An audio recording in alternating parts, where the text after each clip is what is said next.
আসসালামু আলাইকুম প্রিয় শিক্ষার্থীবৃন্দ। লার্নিং ম্যাথের পক্ষ থেকে জানাচ্ছি আন্তরিক শুভেচ্ছা ও অভিনন্দন। আজকে আমি দশমিকের ভগ্নাংশ থেকে বাইনারিতে রূপান্তর করে কিভাবে সেটা আমি শিখিয়ে দিব। তাহলে আমাদের এখানে 0.65 আছে। এটা দশমিক থেকে আমরা বাইনারিতে রূপান্তর করব। তাহলে আমরা আমরা কি করব?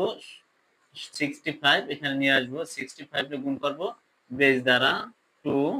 তাহলে 65 দুগুণী 65 দুগুণী 130, তাহলে 1.30। তারপরে গুণ করব 2 দ্বারা। তারপরে 30 দুগুণী কত?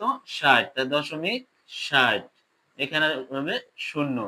2 দিয়ে গুণ করলে হবে 60 দুগুণী 120।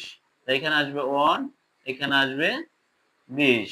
তারপরে 2 দিয়ে গুণ করলে আসবে 2 দ্বারা গুণ করলে আসবে 20 দুগুণী 40। এখানে আসবে 0, এখানে আসবে 40। তাহলে এখানে আমাদের উত্তরটা 4 বার, 1 থেকে 3 বার থেকে 4 বার নিলেই এনাফ, এর বেশি আর নিতে হবে না।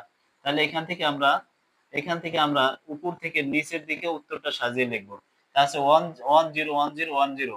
তাহলে উত্তরটা দাঁড়াবে আমাদের 1 0 1 0 1 0। আশা করি বুঝতে পেরেছো শিক্ষার্থী বন্ধুরা। আসসালামু আলাইকুম।